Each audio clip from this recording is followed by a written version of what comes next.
শেষ করে নেতৃবৃন্দ টাঙ্গাইলের উদ্দেশ্যে রওনা হবে। আমাদের 28শে জুলাই 2025 তারিখে বিকাল 3 ঘটিকায় সমাবেশ ও পদযাত্রা সফল করা ক্ষেত্রে আপনাদের সকলের সহযোগিতা কামনা করছি। মোহাম্মদ ইকরাম আলী খান, প্রধান বাস্তবায়নকারী ময়মনসিংহ পদযাত্রা।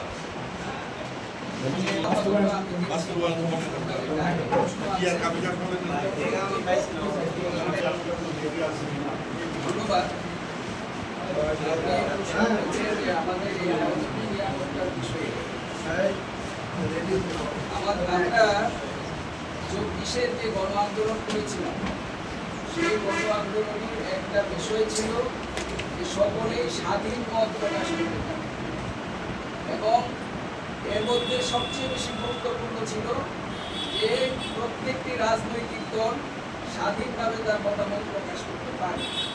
সেই হিসেবে যেহেতু জাতীয় নাগরিক পার্টি এনসিপি একটি রাজনৈতিক দল, সুতরাং আমাদের মত প্রকাশের রাজনৈতিক কর্মসূচি বাস্তবায়নের একটি অধিকার রয়েছে, এবং সেই অধিকার হিসেবে আমরা জাতির কাছে প্রত্যাশা করি যে আমরা নিরাপত্তা পাব, কারণ সবাই আমাদেরকে নিরাপত্তা দিবে।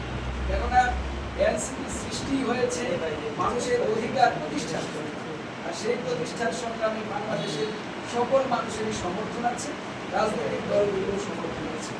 কাজেই আমরা আশা করি শান্তিপূর্ণভাবেই আমরা সমাবেশ বাস্তবায়ন করতে সফল হব। আর প্রশ্নের আরেকটি বিষয় ছিল যে আমাদের উপস্থিতি, আসলে আমাদের বৈষম্যবিরোধী ছাত্র আন্দোলন আছে, তারপরে আমাদের সাথে আমাদের এই ছাত্র সংগঠন আছে, তারপরে যুব ঐক্য আছে, তারপরে যুব শক্তি আছে, তারপরে আছে আমাদের মূল দল জাতীয় নাগরিক পার্টি। আমরা সবাই সেখানে মানে কোনোরকম শৃঙ্খলা ঘটে এমন কিছু করতে যাব। আর আমাদের যারা বন্ধু সংগঠন তাদের সাথেও আমরা কথাবার্তা বলেছি, তারা আমাদেরকে আশ্বস্ত করেছে যে আমাদের সমাবেশ শান্তিপূর্ণ করার ক্ষেত্রে তাদের সমর্থন থাকবে। আমরা আমাদের পরিকল্পনা ছিল যে পদযাত্রাটা আগে করব, তারপরে পদযাত্রা করে আসবে। এখন ওনারা যেহেতু জামালপুর থেকে আসবে, আসার পরে ওনারা যদি মনে করেন যে না জনস্রোত বেশি বা আমরা জনসভাটা আগে শেষ করতে চাই, তখন পরিবর্তন করব। আপাতত চিন্তা হচ্ছে যে আমরা পদযাত্রা আগে আমাদের লক্ষ্য এবং উদ্দেশ্য কি, যেহেতু ময়মনসিংহ অঞ্চলে এটাই সবচেয়ে বড় একটা এনসিপির সমাবেশ স্থল আপনারা টাউন হল করে, অর্থাৎ এখানে তো খুব বেশি জনগণ এখানে সংকলন হবে না, অন্য জায়গায় আপনার বড় কোনো প্লেসে আপনারা কেন করতে পারলেন না?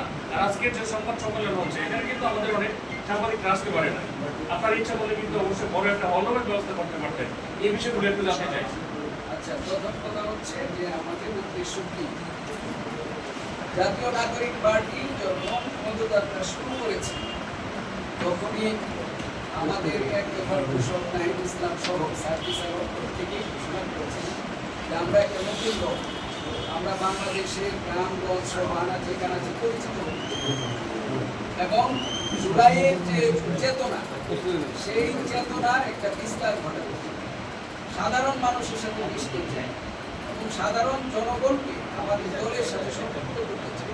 সেটার জন্যই পথে মাঠে ঘাটে গ্রামে গঞ্জে সব জায়গা দিয়ে আমরা যদি পদযাত্রা করি, চলাফেরা করি এবং জনসভা করি, তাহলে আমাদের দলের একটা প্রচার হবে এবং 24-এর যে চেতনা সেটা আমরা মানুষের কাছে সহজভাবে পৌঁছাতে পারি।